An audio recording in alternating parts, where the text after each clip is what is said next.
로마서 10장 11절로 15절. 성경에 이르되 누구든지 그를 믿는 자는 부끄러움을 당하지 아니하리라 하니 유대인이나 헬라인이라 차별이 없음이라. 한 분이신 주께서 모든 사람의 주가 되사 그를 부르는 모든 사람에게 부요하시도다. 누구든지 주의 이름을 부르는 자는 구원을 받으리라. 그런즉 그들이 믿지 아니하는 일을 어찌 부르리요? 듣지도 못한 일을 어찌 믿으리요? 전파하는 자가 없이 어찌 들으리요? 보내심을 받지 아니하였으면 어찌 전파하리요? 기록된 바 아름답도다. 좋은 소식을 전하는 자들의 발이여 함과 같으니라. 아멘. 자, 오늘 주제는 복음과 선교.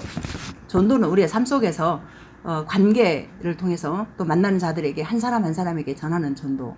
또 선교는 이제 문화나 또 각 나라 이렇게 많은 무리들 가운데서 먼데 떨어지는 그 사람들에게 뭐 의료 선교, 무슨 또 구제 선교 이런 것들 나뉘잖아요. 이런 것들을 포괄적으로 크게 말을 하고 있더라고요. 어찌 보면은 예수님의 생명을 담은 자의 그 모습으로 나아가는 전도. 또 그 생명을 담고 나아가는 선교. 맥은 같다고 생각을 합니다. 전도나 선교나. 송 집사님이 며칠 전에 운동을 하다가 갑자기 그러는 거예요. 산에 갔더니 그 아주 안주랑 맛있는 걸 많이 갖다 놓고 술도 잔뜩 있는데 술을 애초에 많이 먹었던 사람이잖아요. 그런데 이제 옆에서 어떤 사람이 아니 이렇게 안주도 좋고 그러는데 왜 술을 안 먹냐? 그래서 이 남편의 입에서 뭐라 했냐면은 아이 이 사람아 우리 마누라가 지금 목사에다가 개척까지 해가지고 그러고 있는데 내가 술을 먹고 어영부영하면 쓰겠냐고 우리 마누라 목회가 되겠느냐고 이렇게 말을 했대요. 근데 그때 그 순간에 이제 제가 어떤 말이 떠오르냐면은 목사 안수 받기 직전에 2번의 그 대형사고 쳤잖아요.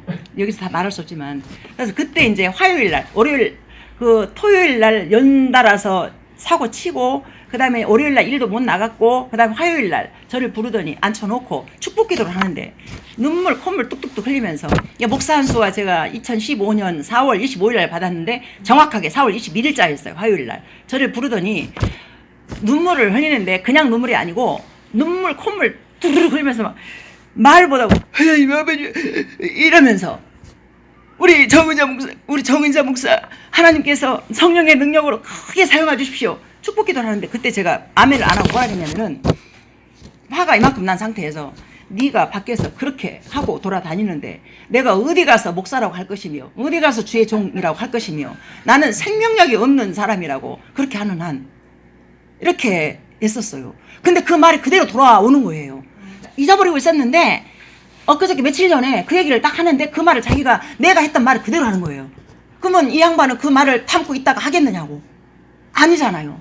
그래서 그리고 또 한 가지는 제가 은혜 받자마자 이제 권사님 증인이신데 제가 이제 권사님들 앞에서 우리 남편은 알코올 중독, 도박 중독, 언어폭력에다가 그래가지고 제가 막 밤마다 기도하고 이러니까 나이 드신 권사님 오셔가지고 아이고 집사님 남편을 그렇게 흉을 봐서 남편이 만약에 은혜 받아서 교회 오면 어떻게 고개 들고 다니라고 그런 말을 하느냐 하길래 제가 뭐라 했냐면은 권사님 저는요 남편을 흉보는 것이 아니라 하나님께서 이렇게 된 사람을 어떻게 고쳐서 어떻게 일하시는지 분명히 간증할 때가 올 것입니다. 그랬어요. 근데 그것도 잊어버리고 있었는데 그날 그게 다 떠오르는 거예요. 하나님이 이렇게 일을 하셨구나.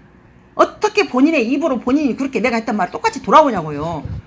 그래서 이게 전도라는 것이 그래서 이제 제가 하는 말은 그 우리 시어머니 6년 동안 죽 서서 막 섬기고 하면서 막 힘들게 눈물 흘리고 막 했잖아요. 그 몸부림들이 다 녹아가지고 하나님께서 이 합력할 선이라는 그것을 만들어 놓으신 거예요. 그래서 지금은 누구보다도 앞장서서 계속해서 제가 말씀을 준비해도 이제 밤새워서 뭘 하고 있으면 왔다 갔다 하면서 나 보면서 그래. 아이고 옛날 같으면 이제 옛날에 그러니까 상황이 어떻게 달라지냐면은 옛날에 밤새워 말씀 읽고 기도할 때 그때는 이제 왔다 갔다 하면서 그냥 욕을 드립다면서 돈도 안 되는 짓거리 한다고 막 했던 사람인데 지금은 상황이 어떻게 바뀌었냐면은 지금은 나 보면서 안쓰럽게 생각하는 거예요. 그렇게 힘들고 고생스러워 어떡하냐 이렇게 말을 하는 거예요. 그래서 같은 사람인데 상황이 이렇게 바뀌어버린 거예요. 그래서 제가 이제 이제 이 복음의 능력이라는 거에 대해서 이게 내가 애써서 저 남편을 그래야 되겠다 그게 아니었거든요. 내 안에 생명. 자, 지난주에 저 복음과 성령이었잖아. 성령님은 우리 안에서 내주하신단 말입니다. 내주하시기 때문에 우리로 살게 하는데 바른 진리로 이끌어 가요. 근데 그 진리가 어디냐? 나를 십자가의 자리로. 이 십자가가 뭐냐? 이 땅에 보내신 예수님이 그 예수님의 그 사역이 뭐였냐면 하나님이 세상을 이처럼 사랑하사 독생자를 주셨으니 이는 저를 믿는 자마다 멸망하지 않고 영생을 얻게 하려 하심이라. 이게 우리의 삶은 자 보세요. 우리의 삶은 흙으로 왔어요. 지어졌어요. 그래서 우리 안에 그 흙 속에다가 하나님의 생령, 생기를 불어 넣어서 우리 안에 영혼이 생겼단 말입니다. 영혼이 있어요. 근데 이 영혼이 사람들이 얼른 생각할 때는 힘들고 어려우면 저부터 그랬으니까 힘들고 어려우면 아휴 나 좀 죽었으면 좋겠다고 나 좀 편하세요 그러고 그냥 막 하면 그랬는데 그게 아니고 나중에 하나님 알고 보니까 죽음으로 끝나버리면 차라리 편하고 좋지요. 근데 죽음으로 끝나는 것이 아니라 죽고 난 이후에 이게 생명과 사망으로 갈라진단 말입니다. 영원으로 이어진단 말입니다. 그래서 우리가 예배의 자리에 나오는 것이고 그래서 그 믿음을 가지고 세상을 살아가는 것이 믿음의 부요함으로 우리를 살게 한다. 그래서 성령님의 내주하심이 그렇게 진리로 이끌어 가는데 십자가의 자리로 그래서 예수님의 이름으로 철저하게 예수님의 이름으로 그 다음에 예수님의 이름을 통해서 십자가의 도가 드러나는 거예요. 그래서 교회의 역할이 뭐냐? 십자가의 터 위에 세워진 이 교회는 머리 대신 예수님께서 우리가 몸으로 각자 연결되어 있잖아요. 그래서 우리는 그래서 머리 대신 예수님만 높이는 것이지 우리가 아무리 뭘 잘해도 이렇게 해서 높이는 그 상황이 아니란 말입니다. 그래서 우리는 하나님 앞에서 아무것도 아닌 죄인일 뿐이고 우리 죄인이 그러니까 우리 모양새나 아무리 뭐 좋은 위치, 좋은 뭐 차, 좋은 집 살아도 그거보다는 가장 큰 것은 아무것도 가지지 않았어도 믿음의 부염을 가지고 살아가는 그것이 바로 하나님께서 가장 기뻐 받으시는 그 우리에게 준 선물이다. 그래서 그렇게 살아가는 것이 바로 인생의 복이란 말입니다. 그래서 영생을 바라보면서 보이지 않는 하나님 나라를 바라보면서 그래서 고린도후서 5장 1절에서 육신의 장막을 벗어버리고 그 다음에 고린도후서 4장 18절에 보면은 보이는 것은 잠깐이지만 보이지 않는 영원한 하나님 나라가 있단 말입니다. 그래서 그 하나님 나라를 바라보면서 감사하기 때문에 이 자리에 나와서 예배 드리는 거 하나님 앞에 드릴 수 있는 게 아무것도 없단 말입니다. 그래서 이제 오늘 성경 이제 본문을 이제 통해서 우리가 이제 지금까지 우리가 이제 복음을 들었잖아요. 이 복음을 조금만 생각해봐도 이것은 엄청난 복음입니다. 그리고 진정 이 복음의 가치를 발견하고 복음이 우리에게 실제가 되었다면 우리는 이 복음을 또 기쁜 소식이라고 해요. 기쁜 소식. 혼자 받아 누릴 수 없다는 생각을 하는 것이 당연한 것입니다. 그래서 제가 가장 먼저 복음을 받고 나서 우리 엄마에게 전했고 또 동생들 또 전부 다 하나 시어머니도 전했고 그래서 거기다가 이제 우리 이모가 보살님이었잖아요. 완전히 보살. 그것도 보살도 그냥 보살 아니었어요. 새벽마다 막 목욕 재개하고 절에 안 가면 큰일 날 그런 마음으로 했던 사람이에요. 그 양반 권사님 돼가지고 새벽마다 새벽기도 하시면서 남편 그 쓰러졌는데 그 다 수발하다가 또 보내고 지금 이제 보안이 아직까지 그렇게 예수님 안 믿어서 그러고 있으니까 효영이도 그러고 그 기도 제목을 가지고 그렇게 지금 계속 기도하고 있습니다. 그래서 이 복음은 만나잖아요. 안전할 수가 없는 거예요. 그래서 가장 먼저 내가 복음 만나고 난 다음에 내 옆에 귀한 사람이 누군가 보면 이제 내 남편, 내 자녀, 내 부모 전해야 되잖아요. 이게 복음, 이 전도. 이게 전도는 우리의 입술로 전하는 것이 아니라 우리의 삶으로 전해졌을 때 그 몸이 녹아내리는 그 아픈 고통 있잖아요. 이 권사님도 지금 겪고 있는데 그런 고통으로 이제 믿지 않는 이제 동생들에게 이제 전하기 위한 그런 노력들이 권사님도 참 열심히 지금 하고 계십니다, 지금. 그래서 이 바울이가 동일한 이 과정의 시간이 있었습니다. 그는 8장까지, 지난 8장에서 완전히 복음의 그 승리에 대해서 선포하잖아요. 이 환난이나 기근이나 핍박이나 그 어떤 것도 나를 그리스도의 사랑해서 그럴 자가 없다라고 선포 딱 했어요. 그리고 나서 자신의 민족 이스라엘 이런 엄청난 이 복음의 통로가 되었던 그들을 그저 쓰임만 받고 버려져야만 하는 것일까 하고 9장에서 바울이 고민하는 장면이 나와요. 고민합니다. 그리고 나서 이스라엘이 하나님 앞에서 구원을 받을 수 있다라면 내가 하나님으로부터 끊어진다 하더라도 원하는 바다 9장 3절에 그렇게 나와 있습니다. 내가 내 몸이 다 끊어져도 이스라엘에게 이방인들에게 복음만 전할 수 있다라면 이거는 당연한 거다. 그러면서 이방인의 전도자가 됩니다. 그래서 비록 바울은 이방인의 사도였지만은 그는 누구보다도 자신의 민족 이스라엘을 사랑했습니다. 자신이 유대인이었고 철저하게 율법 안에 살던 자였기 때문에 누구보다 그 민족을 향한 애끓는 마음이 있었습니다. 자, 이스라엘의 최후는 무엇입니까? 그들은 이렇게 멸망하는 것일까요? 아닙니다. 자, 그런 이 바울에게 하나님은 로마서 11장에서 비밀을 깨닫게 하십니다. 11장 33절 한번 보세요.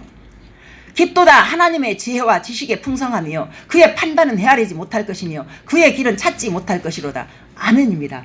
이 바울이 철저하게 율법주의자 유대인이었지만은 이방인의 사도가 되어서 계속해서 복음을 전파하잖아요. 그런데 이 바울이 나는 분명히 유대인이었는데 내가 이방을 우리 유대인들은 아직까지 예수님 모르는데 내가 왜 이방인에게만 복음을 전해야 되나 그런 이제 고민이 있는 속에 이 말씀을 딱 기록한 것은 맞다. 이것은 우리가 하나님의 그 깊은 지혜를 그 풍성함을 우리가 헤아리지 못했던 것뿐이구나. 그래서 그의 길은 찾지 못한다. 그러면서 하나님의 뜻을 그렇게 해서 바라보게 됩니다.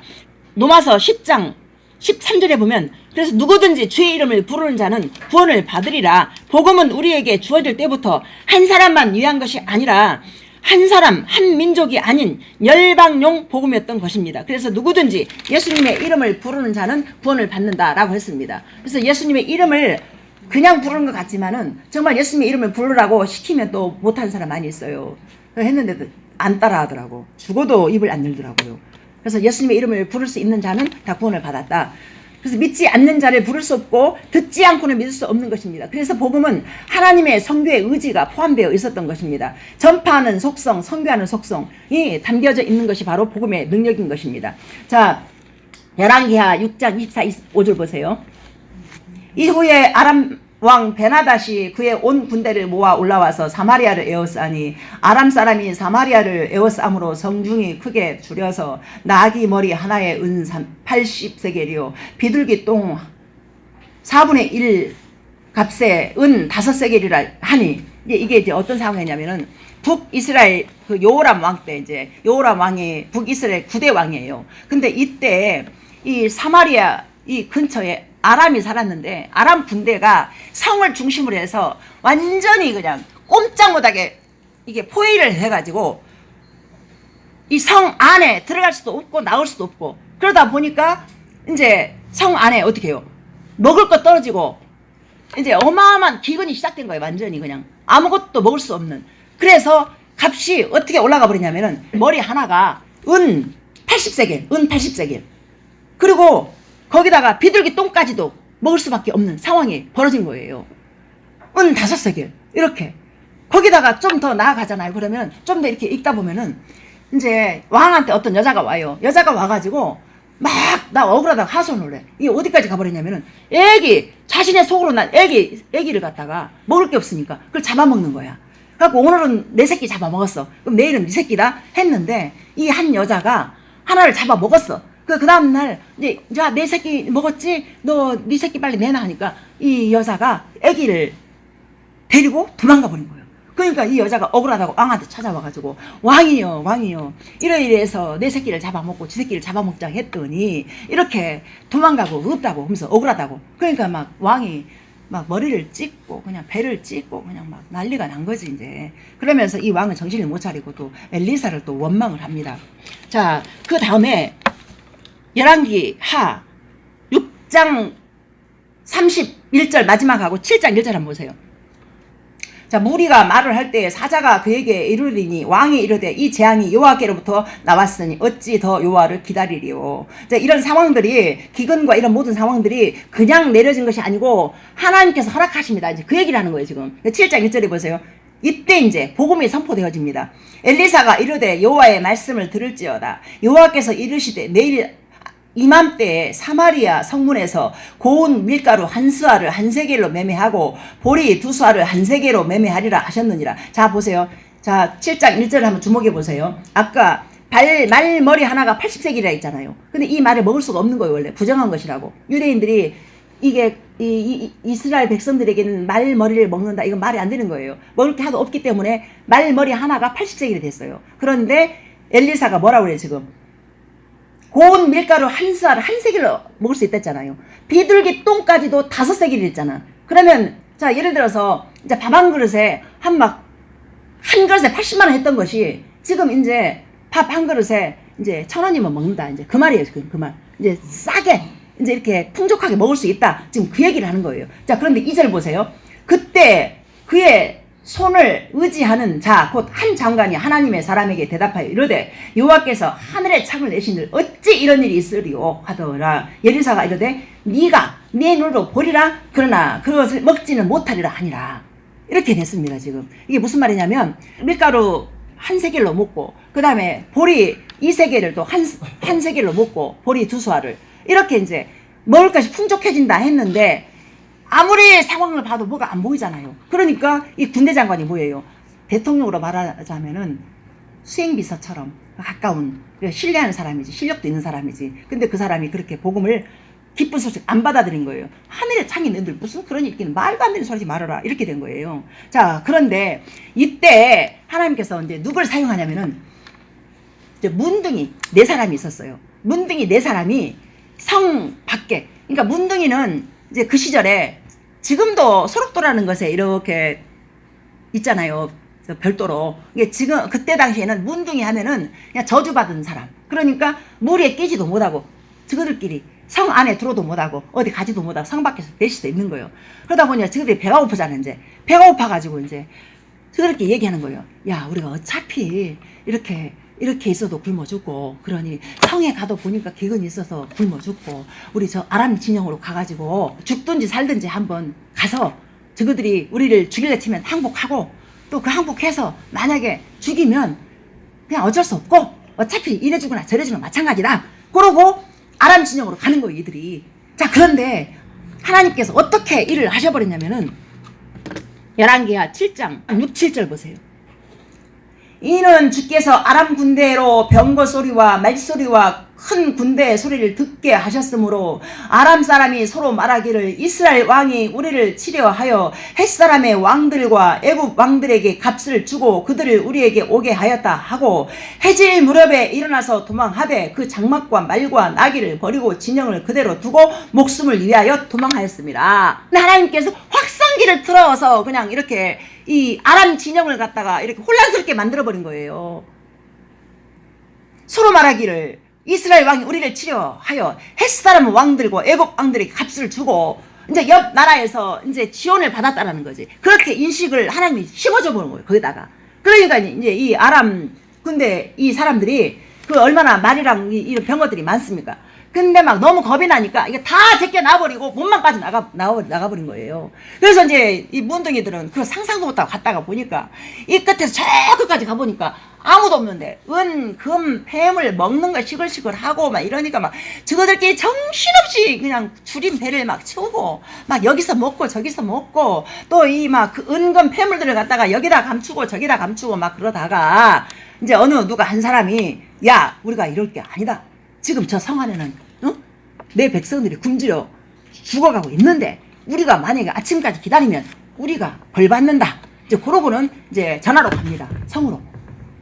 전화로 가서 전하는데 이 성 사람들이 받아들인 게 아니 문둥이들이 와가지고 저기 가보라고 저기 가면은 먹을 게 많다고 하니까 아니 문둥이들이 하잘것없는 문둥이가 와가지고 그러니까 이 사람들이 잘 믿어지겠느냐고. 그러니까는 왕이 안 받아들이고 어떻게 하냐면은 정탐꾼을 갖다가 말을 이제 다 잡아먹고 없어. 말 몇 마리 있는 걸 갖다가 정탐꾼을 해서 보내. 이제 가서 정탐꾼이 갔다 왔어. 와가지고 이제 소식을 전하는 거예요. 이제 전했는데 이제 사람들이 그걸 듣고 이제 맞잖아. 그러니까 굶주렸잖아요. 그러니까 우르르 이제 글로 다 가는 거예요. 이제 먹을 거 찾아서 다 가는 거예요. 갔는데 군대 장관 아까 뭐라 했어요? 너희가 하늘에 창을 낸들 무슨 그런 일이 있겠느냐 했잖아. 근데 그 군대 장관을 이 왕이 문지기로다가 딱 옆에서 이렇게 세워놨어. 그러니까 이제 사람들이 막 우르르 물려가니까 그 군대 장관이 거기 밟혀서 죽어버린 거예요. 그러니까 하나님 말씀이 그렇게 땅에 떨어지지 않고 베어버린 거예요. 그게. 그래가지고 어떻게 해요? 그 사람들이 가서 먹고 마시고 살았잖아요. 자, 이걸 통해서 우리가 뭘 봐야 됩니까?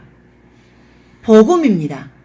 그 굶주린 성 안에 문둥이들이 자기들이 먹고 마시고 배불리고 하면서 자기들만 살 수 있는 그것은 어떻게 해요? 죄악.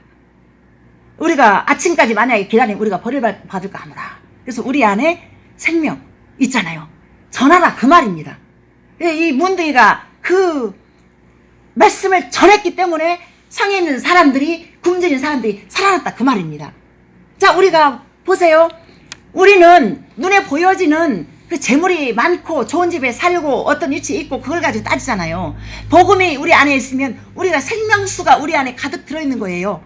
그 생명수가 있기 때문에 자, 복음을 받지 않는 큰 대저택에 많은 돈을 쌓고 살아도 그들은 굶주리고 있는 거예요. 영원한 생명의 양식을 안 먹기 때문에. 그거를 지금 이 말씀을 통해서 하고 있는 것입니다. 그래서 이거를 전하는 발이 아니면 어찌 누가 이 복음을 들으리요. 그러니까 복음을 전해야만이 듣고, 안 듣고 안 오는 것은 우리 책임이 아니에요. 그래서 우리 지금 송지민 전도사가 지금 열방용 복음, 뭐 열방 복음 해가지고 명동에 가서 맨날 전하잖아요. 이 말씀을 전하다 이렇게 준비하다 보니까 이게 참 복음 전하는 것도 이게 아무나 하는 게 아니다. 이게 하나님의 은혜가 부어졌기 때문에 그러는 거구나. 그래서 그 추운데도 지금 가가지고 계속해서 그러고 있어요, 지금. 이거 조금 있으면 또 일본까지 간다고 그러는데, 이제 이거 하나님의 일이다 생각하고 말 수는 없지만은 그렇게 그러고 있습니다. 그래서 교회의 역할과 사명이 복음을 전하는 거다. 결국 우리의 삶 속에서도 또 어느 곳에 가든지 무엇을 하든지 이 복음을 전하는 것이 우리의 사명이라고 생각합니다.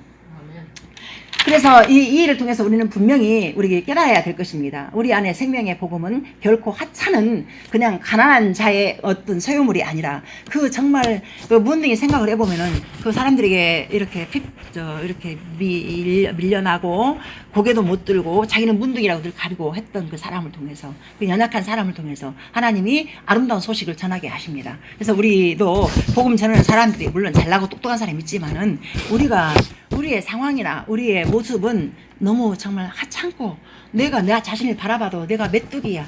그러나 하나님께서 저들은 내 밥이다 라고 외쳤던 그 요수와 갈렙처럼 세상을 향해서 가는 그것이 우리가 볼 때는 큰 성으로 보이지만 하나님이 함께 하시면 그거 아무것도 아니다. 그래서 그 무너지지 않을 것 같았던 여리고 성도 하나님 함께 하시니까 무너지고, 갈라지지 않았던 홍해도 하나님 함께 하시니까 갈라지고, 세상도 하나님이 함께 하는 그 속에서 우리가 문둥이처럼 아무것도 가진 것도 없고 아무것도 없지만은 예수님의 이름으로 나아가는 우리의 발걸음을 그 누구도 막을 자가 없다 그 말입니다. 그래서 그 예수님의 이름으로 우리 새벽기수 교회 안에서 그렇게 이 복음의 능력이 계속해서 전해지는 놀라운 역사가 있기를 예수님의 이름으로 선포합니다.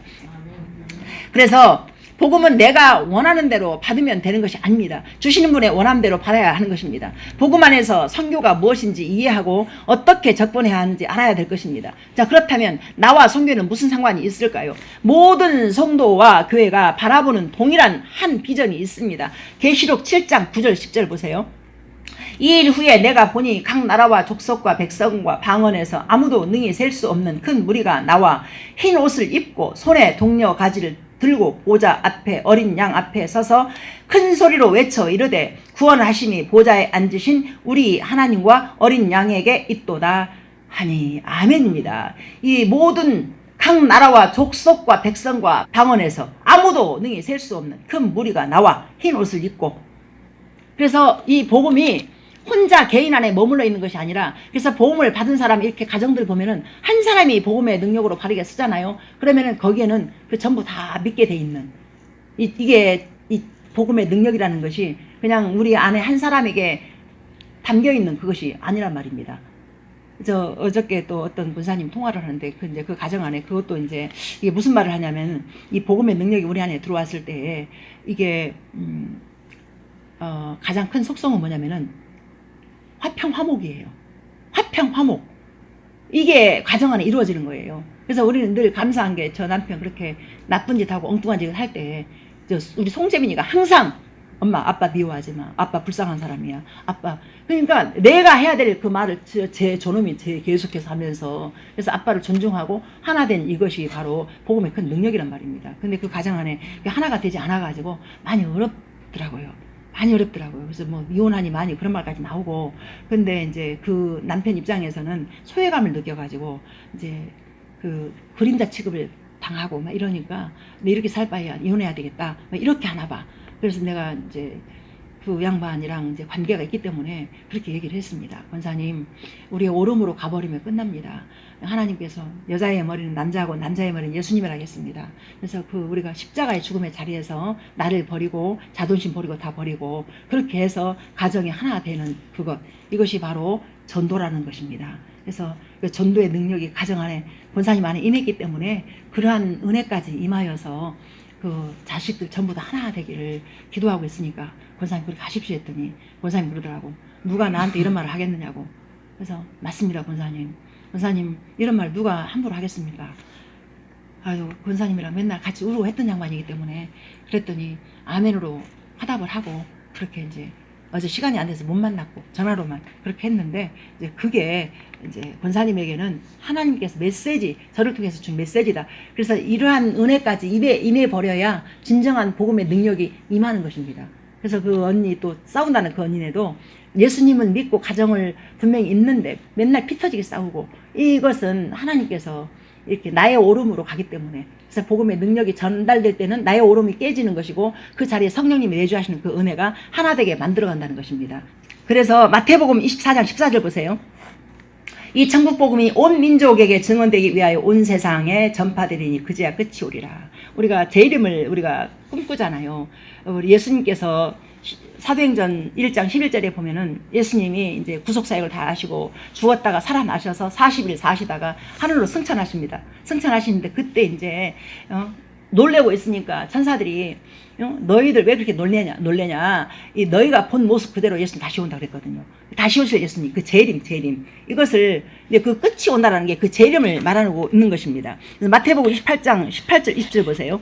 예수께서 나와 말씀하여 이르시되 하늘과 땅의 모든 권세를 내게 주셨으니 그러므로 너희는 가서 모든 민족을 제자로 삼아 아버지와 아들과 성령의 이름으로 세례를 베풀고 내가 너희에게 분부한 모든 것을 가르쳐 지키게 하라. 볼지어다 내가 세상 끝날까지 너희와 항상 함께 있으리라 하시니라. 아멘입니다. 그래서 우리에게 그냥 보내는 것이 아니고 이제 우리 특별히 오지에 전도하는 사람들 얘기를 들어보잖아요. 그러면은 거기에 기적 참 많아요.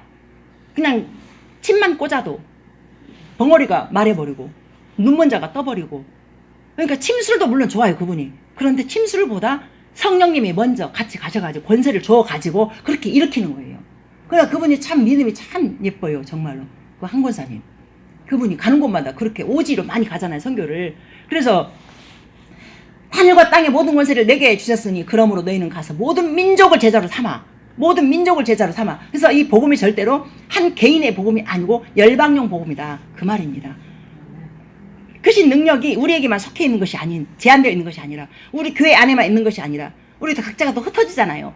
그러면은 네가 하나님의 성전인 것과 하나님의 성령이 네 안에 있는 것을 알지 못하겠느냐. 그러면은 내가 가는 그곳이 바로 교회가 되는 것이죠. 내가 서 있는 곳이 내 가정이 내 만나는 사람들에게 이렇게 해서 이 복음의 능력이 그렇게 해서 계속해서 전파되어질 것입니다. 그래서 볼지어다 내가 세상 끝날까지 너희와 항상 함께 있으리로다. 그러니까 하나님께서 가르쳐준 그것이 예수님이 이 땅에 있는 동안 공생사역하면서 제자들이 가르쳤던 그것을 갖다가 가르쳐서 지키게 하라. 그러니까 만나는 모든 자들이 다 제자가 되는 거죠. 고린도서 5장 17, 19 보세요. 그런즉 누구든지 그리스도 안에 있으면 새로운 피조물이라. 이전 것은 지나갔으니 보라 새로운 것이 되었도다. 모든 것이 하나님께로 났으며 그가 그리스도로 말미암아 우리를 자기와 화목하게 하시고 또 우리에게 화목하게 하는 직분을 주셨으니 곧 하나님께서 그리스도 안에 계시사 세상을 자기와 화목하게 하시며 그들의 죄를 그들에게 돌리지 아니하시고 화목해 하는 말씀으로 우리에게 부탁하셨느니라. 아멘. 그래서 우리 세상 밖에 있을 때는 우리 밖에 있었으면 남편하고 지금까지 못했을 것이고 우리 가정은 완전히 공중분해됐어요. 절대 이렇게 여기까지 있을 수가 없어요. 우리 여동생도 그 얘기를 하더라고. 자신의 가정도 우리 제사방이 되게 반듯한 사람이지만은 예수 안에서 새로운 피조물이 되었기 때문에 그 안에서 가정이 살고 그래서 아이들이 정말 이렇게 예수님 다 인격적으로 만나서 다 잘 살아 아이들이. 그리고 시댁 식구들 다 안 믿었는데 그 안에서 동생이 완전히 30년 푹 썩었어. 그래가지고 식구들이 전부 다 화목을 해요. 그 얘기를 어저께 했어요. 복음은 우리를 죽게 만들어서 복음의 능력이 죽음을 통해서 전파되는 것이지 우리가 펄펄 살아가지고는요 절대 복음이 능력이 안 나가는 거예요. 그래서 그때 내 자존심도 깨지고 내 옛 자, 내 뭐 땅에 있는 지체 이런 것들이 다 부셔지는 시간. 그래서 그 부셔진 속에 생명의 능력이 들어가서 그래서 뭐예요? 하나님의 우리에게 화목의 직분을 줬대잖아요. 화목의 직분은 다른 것이 아니에요. 세상 속에 들어가서 화목하라 그거예요. 우리가 세상 속에 있을 수밖에 없는 삶을 살잖아요. 그렇잖아요. 그럼 화목의 직분이 우리한테 없으면 맨날 다 싸울 수밖에 없잖아요. 그래서 억울하다고 싸우면 안 된단 말입니다. 죽어지는 거지. 내 입으로 이렇게 해버리면 하나님 이름을 망령되게 일컫는 거예요. 그래서 이거 화목하게 하는 말씀을 우리에게 부탁하였느니라. 그냥 화목하게 직분을 줬으면 화목해라 그게 아니라 부탁하였느니라. 하나님도 우리에게 내가 너희를 참 부탁한다. 세상 속에 나아가서 그렇게 내가 준 이 화목의 직분을 그렇게 전해라.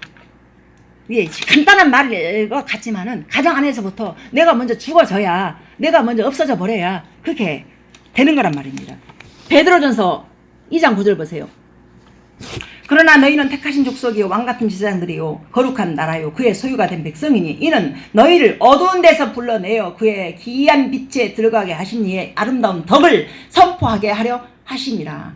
아멘. 자, 한 사람 한 사람을 옛날에는 대제사장이라는 사람을 통해서 우리가 제사를 지내고 죄를 지을 때마다 짐승 죽이고 했지만은 이제는 예수님께서 이 땅에 오셔 십자가에 죽으신 그 은혜가 우리로 한 사람 한 사람을 택하신 족속 왕같은 제사장 거룩한 나라 또 그의 소유된 백성 그래서 이거를 이렇게 삼아 버렸기 때문에 우리에게 그의 기이한 빛에 들어가게 하신 이 아름다운 덕을 선포하게 하려 하심이라. 그래서 이게 말씀이 한 말씀 같지만 어찌 보면 다 이렇게 뚫고 지나가는 거예요. 한 꾸러미를 향해서 이렇게 한 캐로 가는 거예요. 지금 아름다운 덕을 선포하게 하려 하면 뭐 전해야 돼. 그럼 어떻게 전하냐? 그러면은 내가 살아가지고 전하면 되겠느냐고요. 그 복음이 안 들어가잖아요. 내가 죽음의 자리에서 이렇게 그러니까 선교하러 간 사람들도 얘기를 들어보면은 선교를 제가 선교 5군데 갔다 왔잖아요. 그 현지인들하고 동화되기까지요.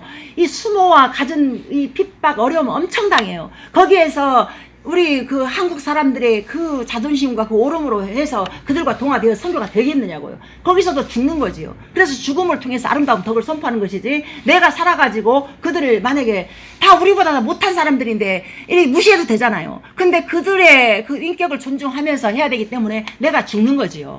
이게 선교지에 가서도 그렇게 아름다운 덕을 선포하기까지 그냥이 아니고 나의 죽음을 통해서 선교도 되어진다는 말이죠. 전도도 마찬가지고 이게 모든 것이 한 캐를 두고 딱 지나가는 것 같아요. 죽음의 자리 어디로? 십자가로 다 가는 거죠. 자, 그래서 성경에 나타난 이 하나님의 선교에 대해서 다시 한번 또 알아보겠습니다. 아브라함 창세기 12장 1절 3절을 보세요.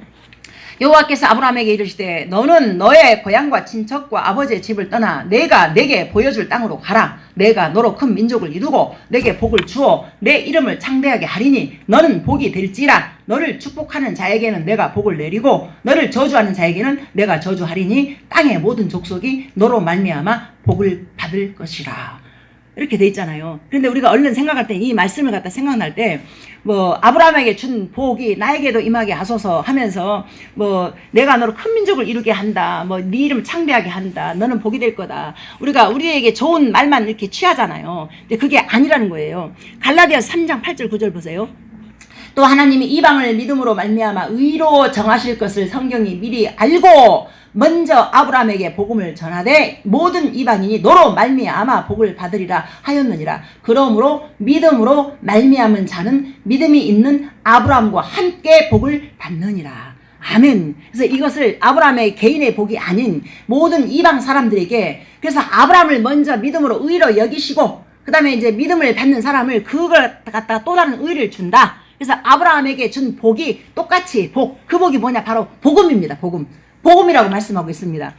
출애굽기 19장 5절 6절 보세요. 세계가 다 내게 속하였으니 너희가 내 말을 잘 듣고 내 언약을 지키면 너희는 모든 민족 중에서 내 소유가 되겠고 너희가 내게 대하여 제사장 나라가 되며 거룩한 백성이 되리라. 너는 이 말씀을 이스라엘 자손에게 전할지니라. 아멘입니다. 자, 이제 보세요. 아브라함 한 사람으로 이렇게 하나님께서 이끌어냈잖아요. 그리고 민족을 만들었잖아요. 민족을 만든 다음에 그 다음에 이제 세계가 다 내게 속하였다라고 선포를 합니다. 그러면 아브라함의 한 민족의 하나님이 아닌 자 모든 열방의 하나님이다 라고 말씀하고 있는 것입니다.